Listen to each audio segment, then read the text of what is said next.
What if you could help others to find the power to heal themselves? Physically, emotionally, and spiritually.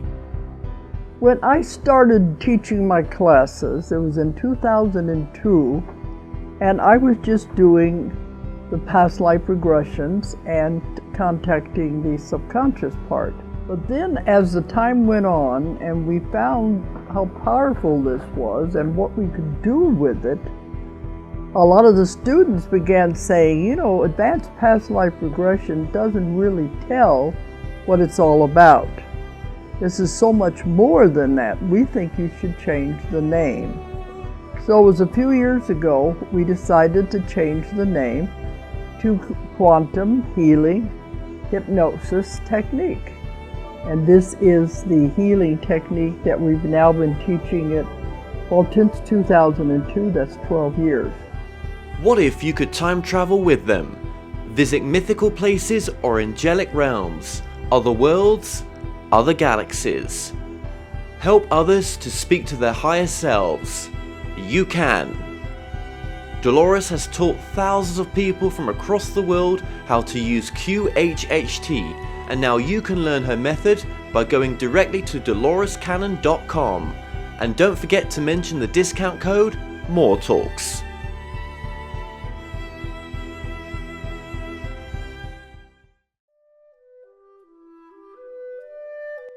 Established over 100 years ago, Watkins Books is one of the world's oldest and leading independent bookshops specializing in esoterica.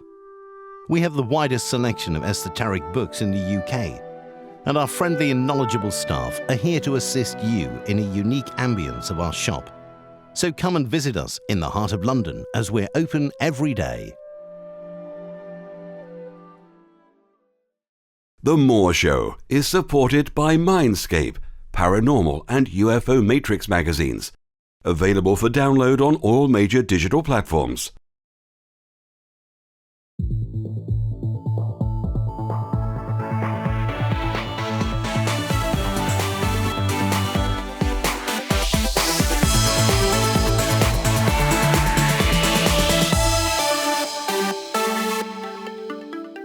The comments and views expressed on The More Show are those of the people that make them and do not necessarily reflect the view of Kevin Moore, The More Show, or this radio station and its affiliate or sponsors. This show is for entertainment purposes only. Broadcasting from the UK and across the world online. You're now watching the UK's only alternative late night talk show, and I'm your host, Kevin Moore. For the next hour, I'll be covering subjects that will open up your mind and provide you with information you may have never heard before. On today's show, I'm about to be joined with light language and channeler Linda Lee. Now, immediately following the tragic deaths and destruction of the World Trade Center buildings and Pentagon on September the 11th, 2001, Linda, having no artistic or psychic abilities, was caused by some unknown force to involuntarily commence her journey into reawakening her psychic and channeling abilities. Now, Linda joins me today to discuss this and more. Linda Lee, welcome to the show. Well, thank you, Kevin. Well, I'm excited. I know. I'm so grateful to have you on because, unbeknown to anyone watching this, you've actually had a bit of an accident, and you trooper you for coming on today. I so appreciate that. Well, thank you. I've been looking forward to it, and I was a little fearful of my prognosis at the time, but we hung in there, persevered, so here we are. I know. And just tell the audience, what did you actually do? Well, grocery shopping, bringing the car into my garage with water dripping off of it. I slipped in the water, fell, major impact right on my kneecap, and broke my kneecap in two places, and also partial tear of the patella, what do they call it, the patella muscle? Yes. Ligament, that's what it is. It's a ligament. It's just a partial tear, but in all aspects in the big picture of things, I was very fortunate because had the patella ligament torn all of the way, that would have required major surgery. If the break had been vertical instead of parallel, that would have required major surgery. So my angels and guides were kind of halfway there with me, watching over and making sure that if I was going to do this, I was going to do it in a fashion that I didn't have to go under the knife, which I didn't have to do. So I'm very blessed. No, no, Super. you've not. No, it's nice to be able to hear that. So through that process of when you had this accident, you haven't, you didn't give up with the channeling. It was a sort of form of strength, was it? Oh, absolutely. Absolutely. Yes, my angels, my guides were there with me. They've been helping me through this whole thing. Good. It's just made it stronger and more important. I had some marvelous experiences with channeling while I was in the rehab center. Um, Once I'd taken myself off the medication that they had given me for pain, the spirit came right back in. I had many messages come in for the people that were working with me personally. Oh my gosh. And so I was able to share things with them that they may not have heard had I not had my accident. So everything has a purpose. No matter how big it is, how small it is, we always find a purpose and where we're led to go. Even if it's in a situation like this where I've endured some difficult times, my family and loved ones have endured some difficult times and some fears. But in the big picture of things, Spirit's working just the way it's supposed to. Well, a big hug to you to be able to embrace the work that you do and the truth that you've come up with into your own life, which, it's not always easy, is it? To have the gift that you've got and to embrace it in your life as well. It doesn't always happen like that, does it? I don't know for others, but for me, um, I have to say it's been pretty smooth sailing, and my gifts have unfolded very slowly.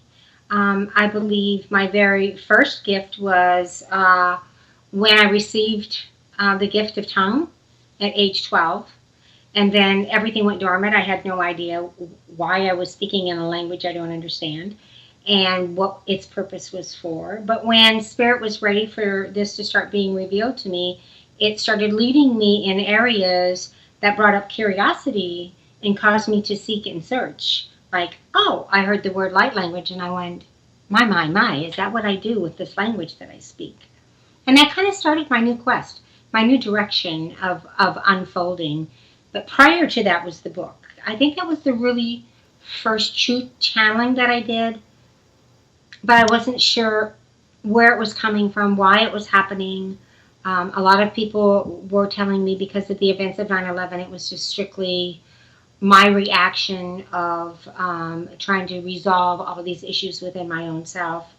But somehow I knew that this artwork was being channeled through me by another force that I didn't understand. That was really, actually, in my evolution, was really the second step. First was speaking in tongue at age 12, and then the 9/11 event, I think, really sparked everything for me. Right, right. So, okay, just go back to speaking in tongues as well. That's an interesting thing. I've heard this said before, actually. Now, is that a Christian sort of saying? Yes, it is. I think the Pentecostal religion was very, very big on speaking in tongues. Their philosophy of it behind it is this is Spirit speaking through an individual using their vocal cords and their vessel to deliver a message to somebody. The part that I never understood as a young girl when I would hear this was, well, I don't understand what's being said, so how does anybody else understand what's being said? But since then, I've regained the knowledge that this is soul to soul.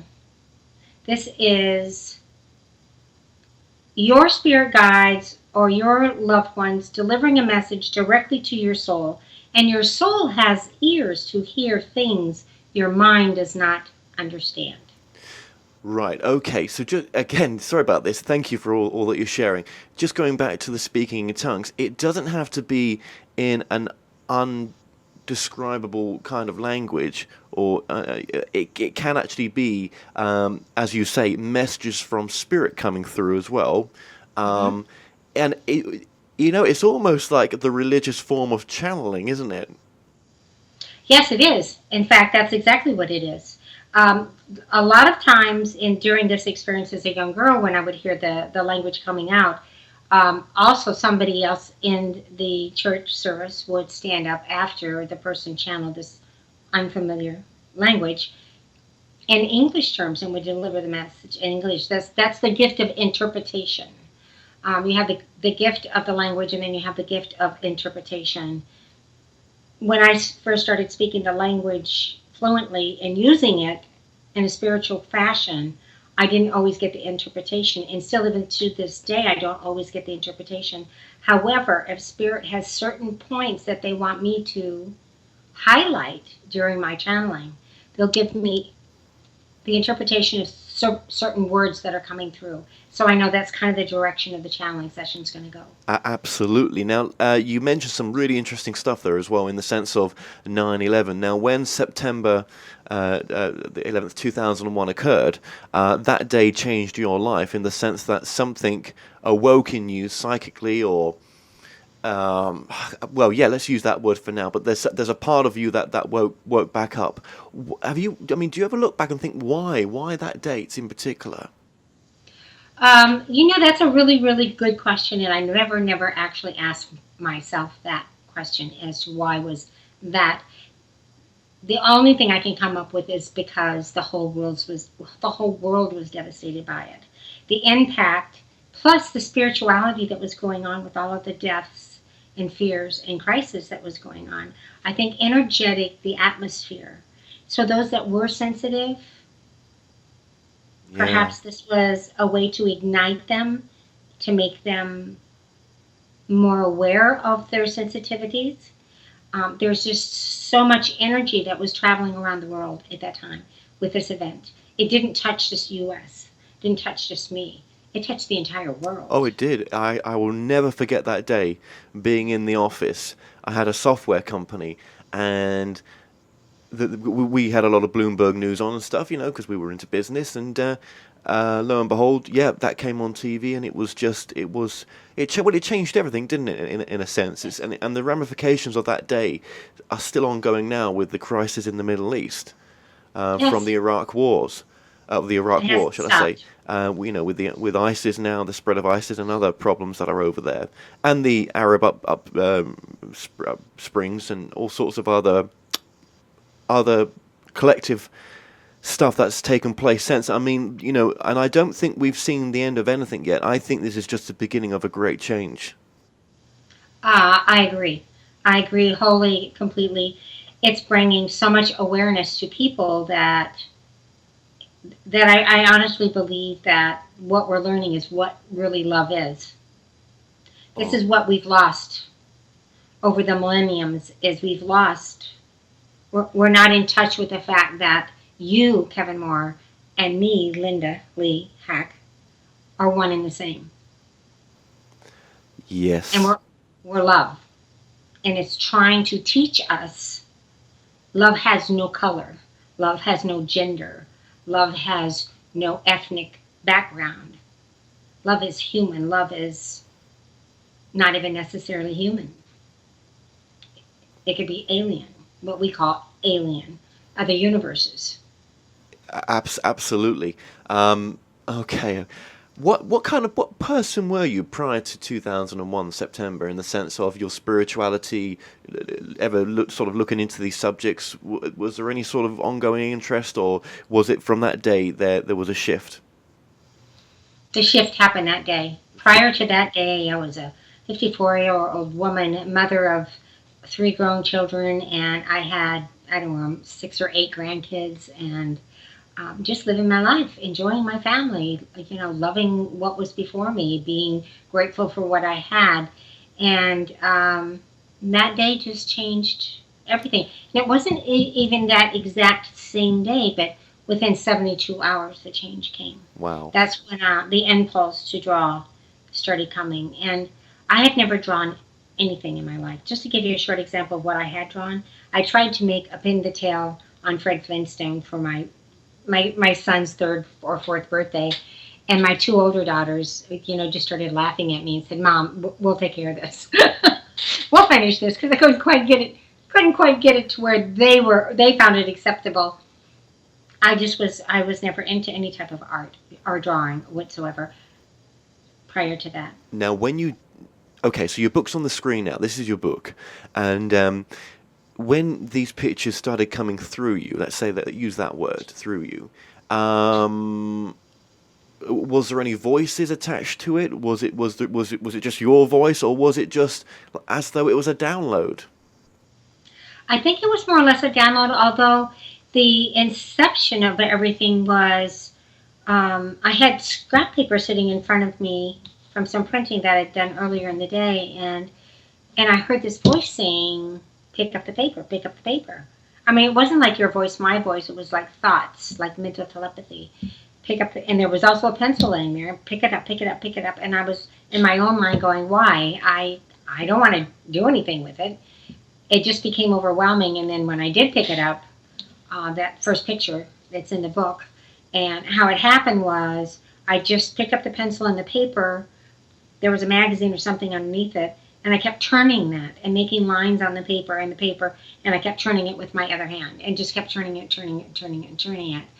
And then all of a sudden it was like, okay, you're done. And I looked, and there was this beastly image. One, to me, was beastly. Incredible. And it just didn't stop from that on. Ended up with like 350 of them. Different pictures. Yeah, and what were these pictures portraying? What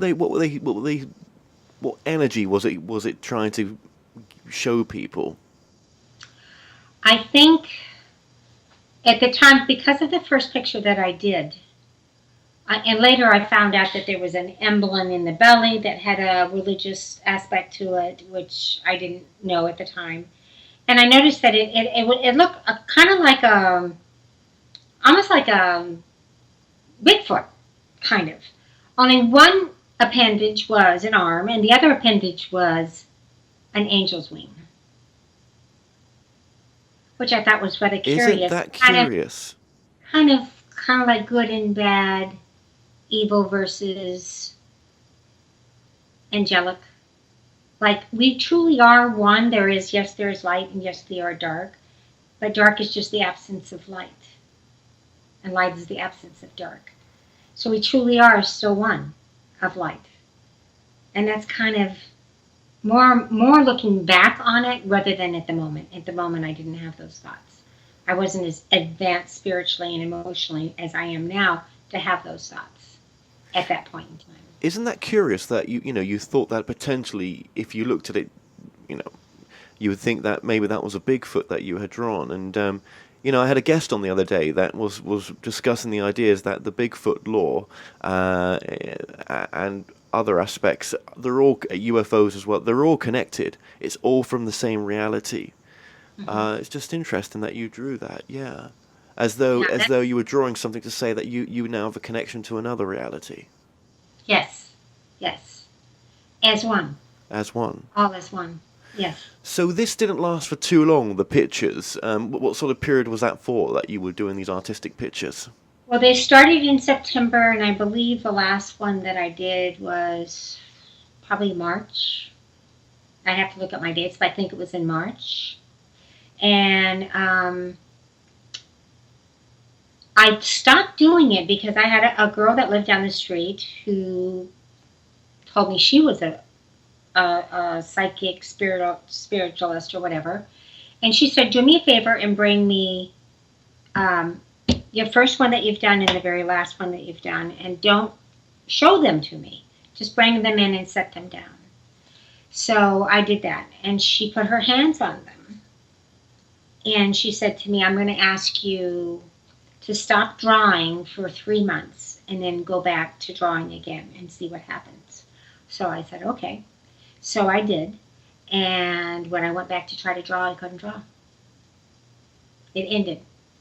Right, as though you were going to progress onto something else, because that's what happened. Where did this side of you then open up to be able to receive the language of light, in a sense? How is that process? How did that work?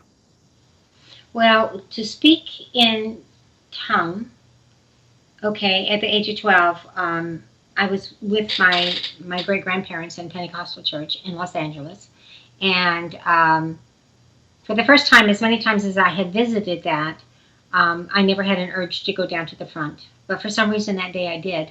So I went down, and I was what they called, quote unquote, slain in the spirit. I went down and I came up speaking in this language. And it wasn't nurtured or anything. And then my grandmother said, well, you just can't say that whenever you want. You'll know when you're supposed to use that.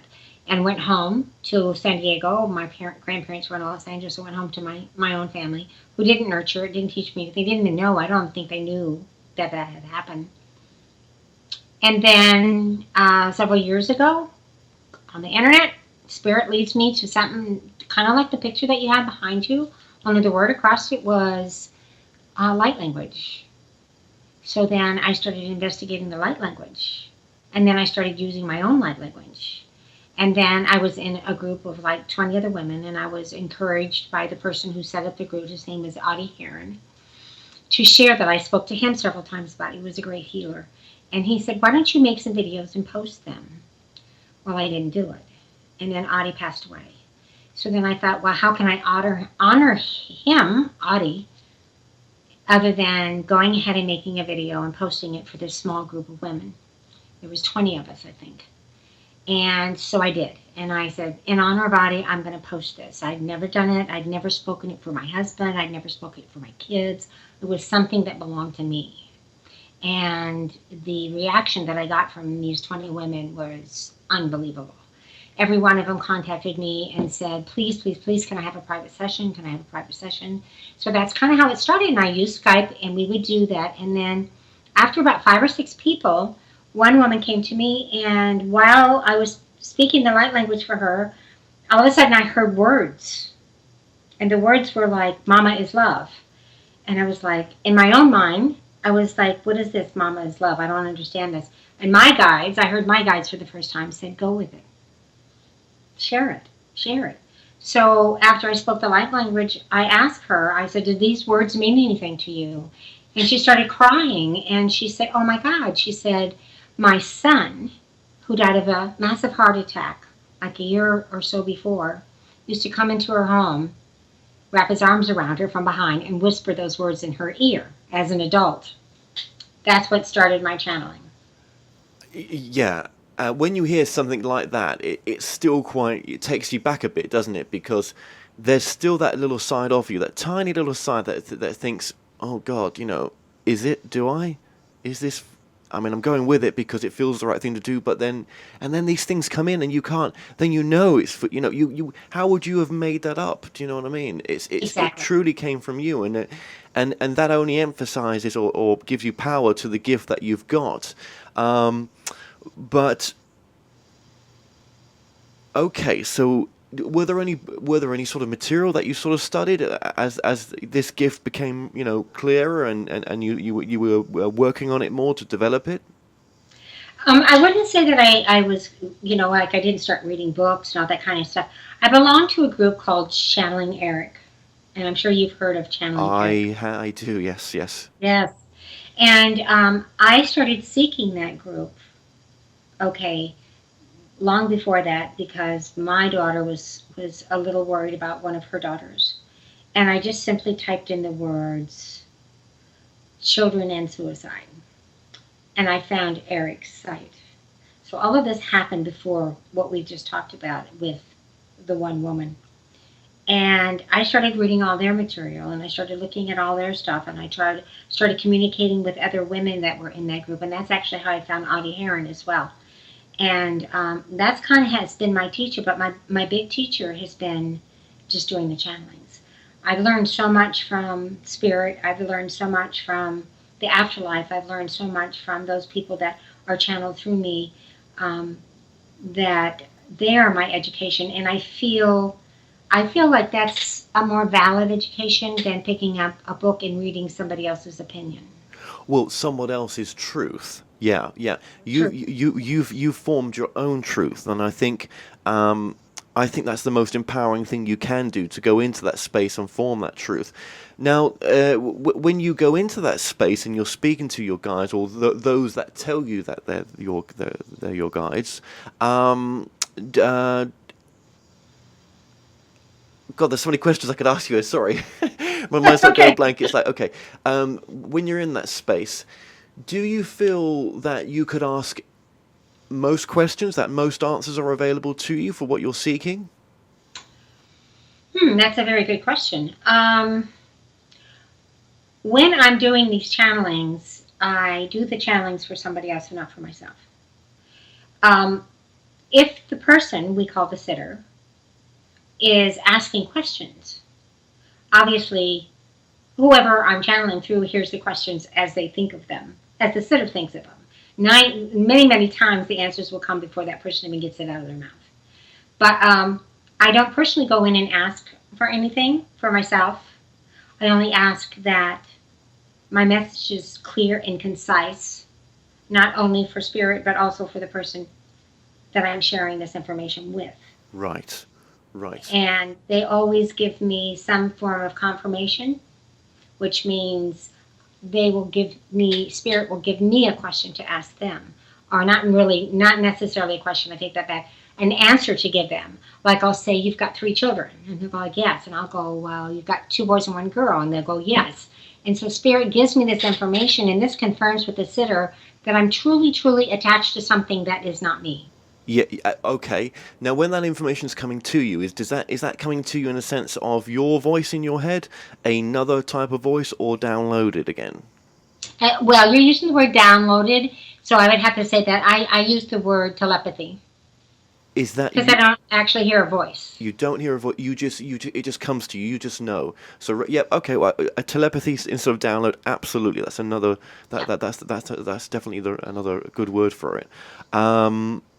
Okay, and just going back to that question in the sense of, would you have any interest to communicate to your guides to look for answers that that you may have about whatever it may be? Do you think you have that ability to bring information that's not been written about before into this reality to put into a book maybe? Have you ever considered that? Actually, yeah, there's a great possibility. It's been touched on me about the books of Enoch, that there's something that needs to be written about the books of Enoch, and I've had several situations. I'm just waiting for them to tell me if this is something that I'm supposed to do. And so far, I haven't really, like some other mediums that actually have a relationship with extraterrestrials, and they know who they are. They identify with them. Sometimes they visit with them and that kind of stuff. That stuff hasn't happened to me. I have had the major archangels come and be in my space. I have been able to channel Mother Earth. I've been able to channel, that type of an entity. However, I haven't really sat down and asked what's in store for me. I'm kind of more like, when the timing is right, whatever they might have for me to do, they'll let me know when the time is right. Yeah, I mean, exactly. I agree with you there. I don't think to be asking questions about what your destiny is. I think there's so much free will in here. They want you to come up with that answer. I think they would never take your free will away. This is your God-given right. That's why you're here, to create this reality as you choose. Then you could say, "Oh God, why did you create the kneecap?" Then again, you just don't know what's around the corner, and why that may be needing you to slow down just for space for something else to happen. Maybe a book. Exactly. Who knows? Exactly, and that's what that's kind of the message that I've gotten about this incident, is that number one, to trust, and number two, to slow down so I can hear. Yeah, not so easy to accept though, is it? Couldn't it have been done in a more gentler way? Yes, I know, but sometimes we as humans are very stubborn. They're kind of like, they knock gently on the door, and then if you don't listen, sometimes they can get more intrusive, so make you listen. And we humans always do it the most difficult way. Yeah, we do, for some reason. Absolutely. Maybe that won't be forever, but right now we seem to. It seems that you've been accepted and people love you, and this work has only been of joy. Was there any other parts of you that thought when going into this work, was there any fear basically that you'd be rejected, or you were that fear may cause you not to even carry on with the work? You seem very open and very loving towards your work. Yes, I am. But yes, just like anybody else, when so many people think, "Oh my God, I'm crazy, I'm hearing voices," right? But with the light language, that was my confirmation. And Audie Heron, I truly believe is here with us and in spirit. And he was the instrument that encouraged me to go forward. And it wasn't until his death that I did, in a sense of honoring him. Okay, this is what he wanted me to do. This was all in a plan for me. This was in a plan for me. I shared something that was so private and belonged only to me with 20 people. That's right. And when their response came back, where they had emotional response to the light language I shared with them, they had physical responses to the light language that I shared with them. This was a confirmation to me that this ability that I have is not for me alone. It is for all those who seek me out. And that's kind of how I look at it. I don't really put myself out there and advertise, okay, I can do this or that for you. I kind of wait for spirit to put something in my path. And I can give you a couple of examples of that if we have time. That's just amazing how spirit works. That's interesting what you said there. All those that seek me out. You're not here to change the world. You're here for those who are ready for you. Yes. And as you went through your consciousness shift in 2001, again, even just from that time, which isn't that long ago, really, in the bigger scheme of things, right? But you must have even seen from that time a shift taking place that's even bigger than prior to that, with many people just looking at things different. Well, look at what's going on in the world right now. There, globally, there are issues all over the place. In America, there is. We just had the Dallas shootings, the Florida nightclub.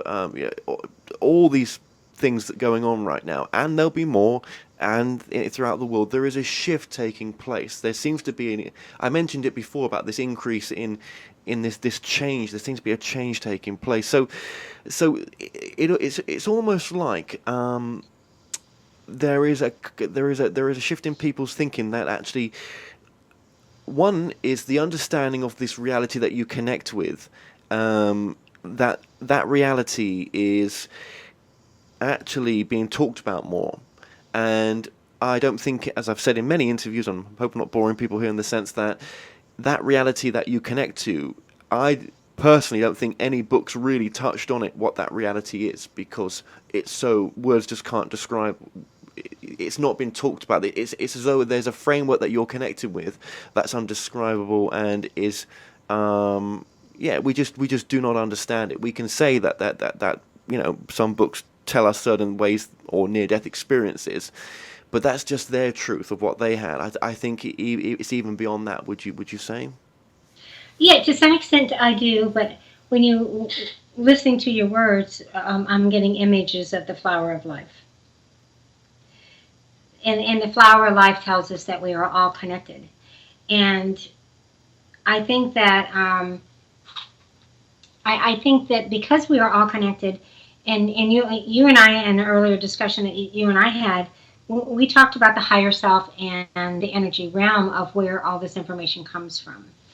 And I do believe that each and every one of us and our higher self have the ability to tap into any information that we have ever experienced or are experiencing in parallel lives at this moment.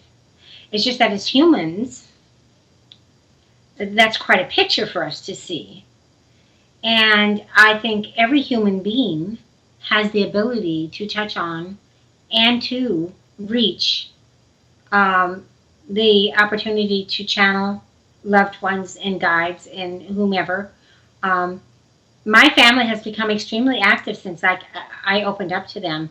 I have a granddaughter who's 8 years old now speaking light language. I have a teenage daughter, the one that I was concerned about, who sees spirit, talks to spirit, and has helped spirit cross over. I have another granddaughter that's just now letting us know that she has those abilities. I have a daughter who started seeing physical spirits when she was I think in 4th grade. So this is all around me. But for prior years, we just, and just and I wonder, in your family, in your mum or dad's side, if any of them had a gift that they never sort of talked about, really.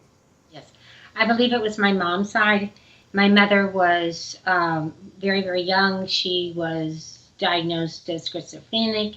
She had shock treatments that damaged her brain. She never continued growing.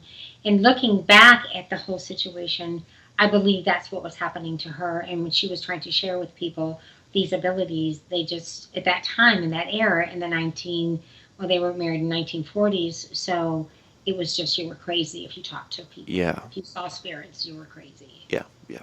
Which is yeah. And how much it's changed now in a sense as well. But it is all, when you, as you've just said there as well, you mentioned about the higher self, and that's an interesting aspect, that we all have this perfect part of us, and this is just my truth now, and we're all able to change our truth as we gain new truths, but there seems to be this perfect part of us, the true nature of who we are, that's in this body, or maybe is even having separate lives in the past and future right now, if everything's just one, is also in the in between life, the spirit world, that life between life place as well, that we can connect with, and we can all connect to this greater part of ourselves, which has all the answers for anything we're looking for. Now, it may not give us a straight answer because there's still free will, yeah. But how would you suggest people connect to that greater part of themselves? What's a couple of ways for doing it, or even just one way?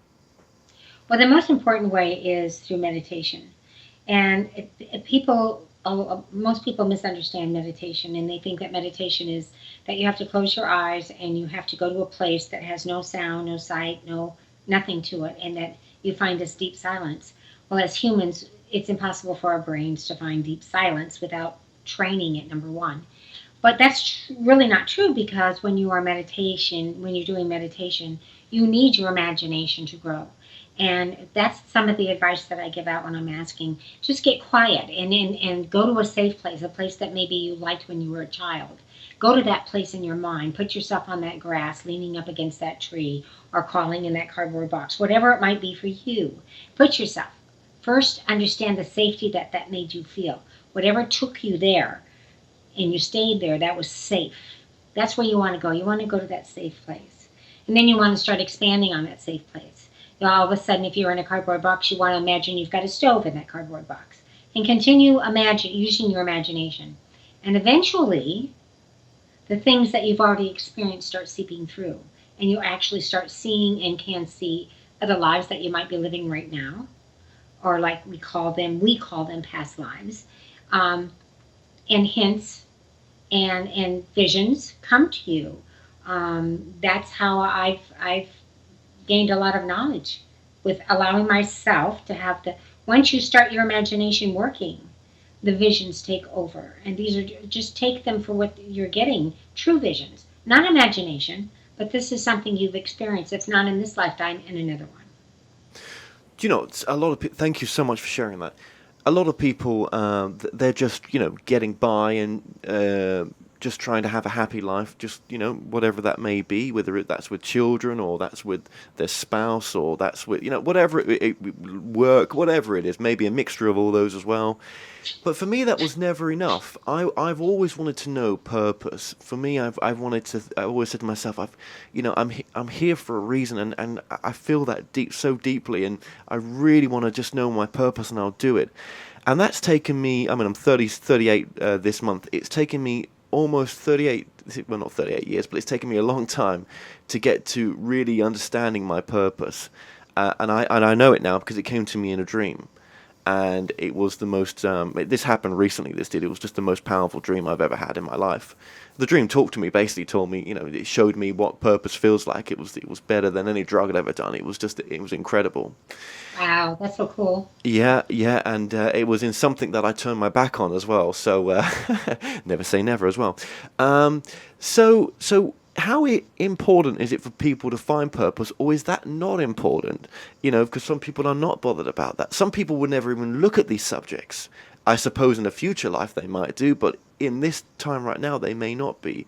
And for someone coming across this, do you think purpose is important?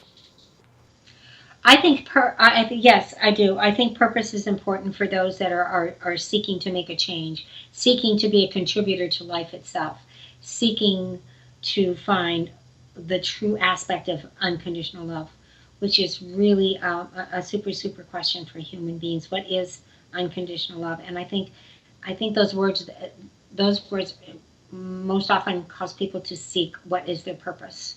Why are they here? How are they to contribute? Are they okay just contributing the way you've just mentioned, having a wife, having a children, having a husband, having grandchildren, those kind of things, living a happy life, living a comfortable life? You, if you put that up against the other person who's struggling, who's camping out for a way of life, okay, who doesn't know where their next meal is going to come from, they too want to know what their purpose is. So purpose is important. And some people will go through life and say, okay, I am doing my purpose and that's it and I'm done. But then again, you also have seekers like yourself and me. And I think we, through what you are doing, through what I am doing, and what so many other mediums are doing, this is just a rose in full bloom. And this rose just keeps blooming over and creating more. And my goal is, I have a channeling session with you. My goal is to turn you into a seeker. My goal is to make you ask yourself questions and seek answers for them. And that's how I feel my benefit is as a channeler. Is not because I want to answer soapbox questions for you or I want to entertain you. I want you to reach inside of yourself and say, what is there more to life that I am not seeing? And how can I be a change for somebody else? That's so powerful what you just said there. I've just got to say that. It's so true what you're saying. When you do look for purpose, you're doing it because actually you want to become a seeker, because actually you want to leave the world in a better place, because actually you want to go out there and make a difference in someone's life. And when you're not asking for that question, most times you don't care about those things. But that's not to say that makes you a horrible person, because even the most terrible souls are, when they cross over, are loved unconditionally. Yeah. Yes. So it's not about wrong or rights here, or bad people and good people, or greedy people, or egotistic and all that. It's about, it happens when it's right for you, and when you've had that awakening experience and you go on that seeking journey because you want to help other people, then there's no set time for that, is there? You could come life after life after life probably, and eventually you might enter that space of wanting to come be that person. Bingo. Yeah. Yep. That's it. And when you stop and you think about it, and you look at the person who's living in the woods, living day to day. Maybe they have a drug or alcohol problem. Maybe they just lost their job. However they got there, I look at them and I think, these are the people that are put there to make us ask ourselves our questions. Well, other people have said that, and we soon forget when other people say that. But you've again just reminded everyone watching this that that's an important aspect. They are a reflection to wake you up, maybe. Yes, and in another life that they have lived, or a life that they are living other than this current life that they're sharing with us, they may be in my position and I may be in theirs to create questions. I could be the bad lady on the corner that somebody looks at me and goes, oh my God, how did she get there? How and why is she pushing that cart around? What was her life like? What is her life like? You are now, that woman has created questions in you, the viewer. So she is doing her job. She is doing her purpose. She is playing her part for this lifetime. And you want to just walk up and give her a hug and say, I love you. Yeah, absolutely. And I think that you can have a life that's you do very well from materialistically, that there's fame attached to it in that sense as well, and that life could be nothing about thinking from that space of making a difference to other people's life. Come from that point of nothingness to do with that, and life will allow you to have that experience. Mm-hmm. But when you have woken up and you do see it from a different perspective, then I don't think you're ever the same person again. No, you're not. Anything and everything in life changes when you wake up. You realize that anything and everything that we are comes from Mother Earth. And so you look at that, and now suddenly you're valuing everything that you see. You value the flower, the grass, the skies, the sun, the moon. You give thanks for all those things. That's part of my daily routine, because without those things, we won't exist. No, no, and I always say in my shows how important it is to be here right now. Our soul must have been so hungry. It must have tried its best to end up in the queue that ended down here. The life that sometimes we say, I hate this life. I can't take it anymore. Just get me out of here. Yeah. And then a lot of people feel that way, and that's why a lot of people take their lives, because they feel like they're here for the wrong place. It's the wrong place, the wrong time, and that's why some people take their lives. And I think that in some cases that could be very, very true. Very, very true. It's like, oops, I wasn't supposed to be here. And other times it's, oops, I don't think I'm supposed to be here, but for some reason I'm here and I'm going to live whatever it is I have to live through. And that's where a lot of people who are in constant and continuous emotional pain are also here to learn something. The way I see in most of my channelings, when somebody asks, well, what's my purpose? I get visions of 3 different paths. It's always 3 paths for me for some reason. And my guides tell me to tell them that each one of those paths is the right path. Not one path is wrong. Each path has something for you to learn, has a goal or a gain. None of them are wrong. So no matter what direction you decide to go in, I used to always use the word lessons. There's a lesson.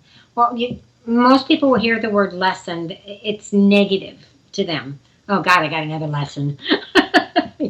But lessons can be very good and fulfilling, because you've learned something that you've taken away that now fills your heart. Had you not gone down that particular path, you would have never experienced. So lessons are good. And one of the biggest ones, love, loving relationships as well, loving yourself, and love is a big one to learn in all the aspects that love has, which is a lot. The hardest one is to love ourselves, accept ourselves as we are, and I think that was one of the things I needed to learn. I was always very judgmental of myself. Oh, I was always too heavy. I was too skinny. My mother always called me her ugly duckling when I was a kid, so that I always thought I was ugly. Things like that. You have to learn to overcome those things, and finally the day comes when you look in the mirror and you go, you know what? I love who you are just as you are. Doesn't make any difference whether you're pretty or you're not pretty, whether you're overweight or underweight. Doesn't make any difference, because you are not who that shell is representing. You are what's inside that shell. And when you come to terms with loving yourself just the way you are, with all your good points and all your bad points, things begin to open up for you, because that's the first step in learning how to love. It has to be within one's self. Yeah. And you could, as a young man, find a really attractive girl, what you think is attractive on that level, and she could be a right diva inside. But yeah, you're right. I mean, I look at myself in the mirror and I'm like, hey, it's all good. I don't. Maybe years ago I would have been a bit like yourself, but not nowadays. I really couldn't care less. And the one thing is, the looks are never going to last. The body's not going to last. It's going to age. And who are you then? Yes. So you have to love who you are for who you are, not what you are and what you represent. And the most attractive people are those that are the most loving on the outside anyway. You attract people by the love that you have for yourself.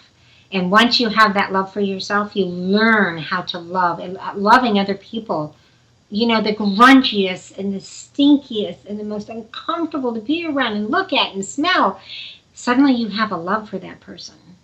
And you don't mind reaching up and grabbing them and hugging them, no matter how disgusting we as humans think they are. They're special.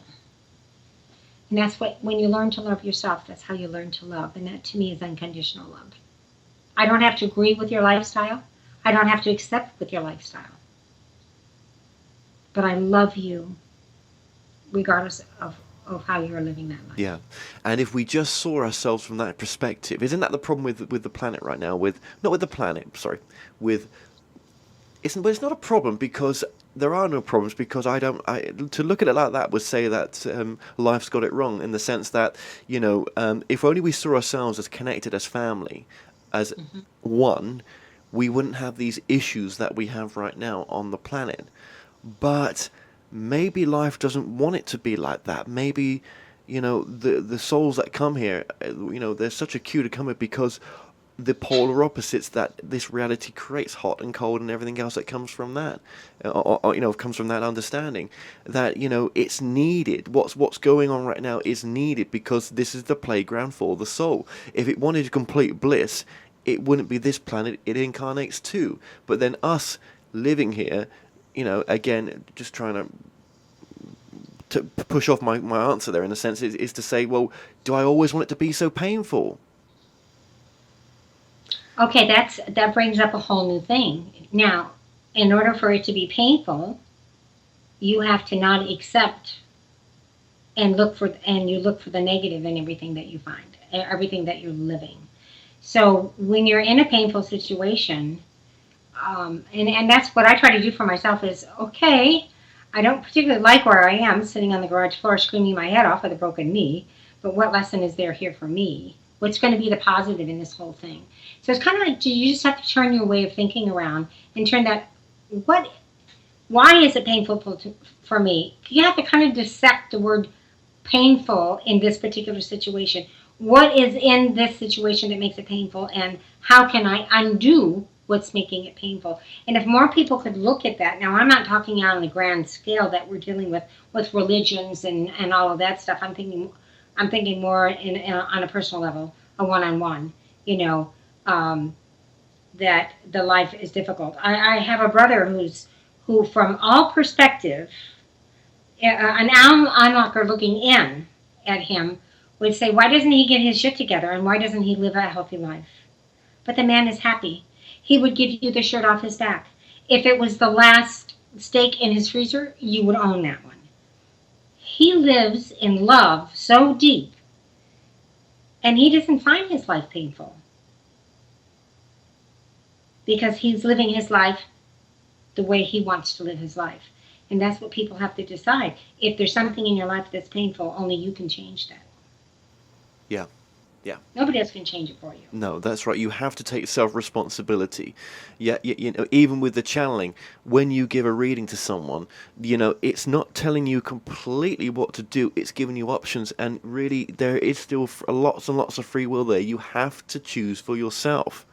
Yes. It's a wake up, yeah, but it's still giving you the free will. You don't walk away from a reading telling you you're going to do this, you're going to do that. If you walk away from a psychic reading or something like that says it's going to be indefinitely this, well, just be prepared that that's one potential they're seeing, and it's not always. You still have the free will to walk forward your own path. Yes, and a perfect example of that was a young woman who's come to me for several readings, and it's always the same subject that we come with. And finally, in the last reading, they showed me her standing in a mud puddle. And the mud puddle was getting deeper and deeper and deeper. And outside of the mud puddle were those three paths. And Spirit was telling her, you have the three paths. Take one of those three paths and get out of the mud puddle. But she, even through the other readings, her free will got in the way and she wouldn't take the steps to any one of those three paths. But it wasn't until after that particular reading where they showed her, it was almost like quicksand kind of an image, like she was sinking in this quicksand. And they're telling her, you're going to stay right where you are unless you take one of these paths. We can't make you take these paths. We've presented these paths for you. Pick one. But we can't make you because you have free will to stay in the quicksand if you wish. Right. And in my readings, I never tell anybody what to do. Guides don't tell them what to do. I don't like it when somebody says, what's going to happen in 6 months? Well, I don't know what's going to happen, and neither does Spirit, because you have free will. Yeah, I think there is, before we come down here, there is a destiny, in a sense, but that is plus, with a plus sign, free will. Yeah. To change that destiny at any time, to change those plans at any time, you have that right. Yeah. Yeah. And remembering. Yeah. that while making that change in destiny, there's nothing wrong. It's just a different path. Exactly. I mean, the destiny may be to meet that love of your life, but how are you going to treat her? How is she going to treat you? How are you going to? How are you've got so much free will between you guys. Yes, you were destined to meet, but what do you do with that? Yeah. Yes. It's up to you. With some of the guys that you're working with, have they always been the same guides, or have they progressed as you've progressed in a sense?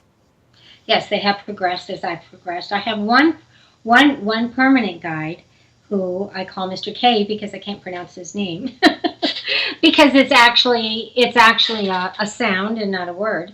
So I call him Mr. K. But also I have very close to me Archangel Michael, Raphael. I have Mother Mary. I have Jesus. I have one more, Gabrielle. And they're with me.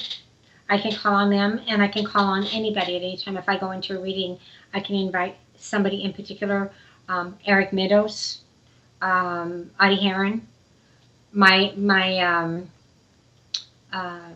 but most of the readings that I do, I call in their guides, not my guides.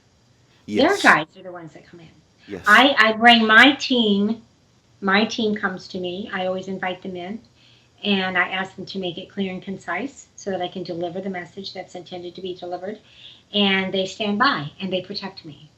I had one incident where a alien being came in to deliver a message to a client, and the alien being was extremely strong and extremely powerful.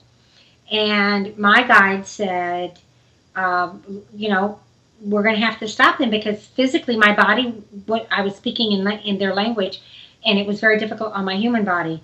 And so they asked this person or entity to step back just a little bit to give me more space, and they didn't do it. And my guide said to me, we're going to give him one more chance, and then we're going to shut him down. And they asked him again to just kind of back up. He wasn't doing anything wrong. It's just that he was so strong, and he didn't back up. And they could sense my body not reacting well to it, and it just like that, snap, it was gone. So I know I'm protected. Yes. Yeah, because when you do this, I mean, some people watching this, they'll come from the Christian or whatever religious standpoint, and they'll be like, this is the work of demonics, do not listen to this lady and this chap. But I would say, putting words in your mouth, but you can agree with me or not, you've never actually had anything negative in all the years you've done it come through. Nope.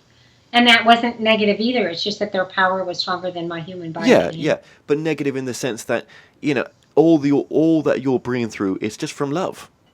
Yes. Yeah. I haven't had one bad experience. Now, I don't want to keep you. I know we're sort of over time here, and I know that you're not that comfortable as well, probably. And I don't want to keep us too long here.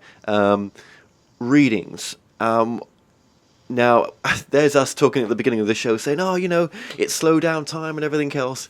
And then I'm going to mention readings, but you do still offer readings, don't you? Oh, yes, I do. I still offer readings, and for the next little while, I'll be reducing myself to maybe one or two a day. But anybody who wants to have a reading with me, they're more than welcome to contact me through my website, and we'll make arrangements that's comfortable for both of them. I do readings from all over the world, so... Yes, you do, and you do them for quite a long time as well. Well, we've been putting your website on the screen throughout this interview, along with your book as well. What would you say then? Because look, I know we've barely scratched the surface here, right? But what would you say is an important message that you could give to the audience? Love yourself. Love yourself is, of all the things that and this is going to bring me to tears, but of all the things that I could share with anybody, is learn to love who you are, just the way you are. You don't have to quit smoking. You don't have to go on a diet. You don't have to bleach your hair. You don't have to do anything except wake up in the morning, look in the mirror, and say, I love you just the way you are. And that's the most important thing, because all good things come after that. Beautiful. Well, Linda Hack, thank you so much for joining us today. Thank you, Kevin. I enjoyed being here, and I look forward to another session with you anytime you're ready to go. Well, we've come to an end on tonight's show. Don't forget that you can listen and watch all our past interviews on The More Show's official YouTube channel. Remember to subscribe to our YouTube channel for new daily shows. You may also find out more on all past and upcoming guests on the show via themoreshow.com, and do like us on Facebook and Twitter for the latest updates. So until next time, be safe.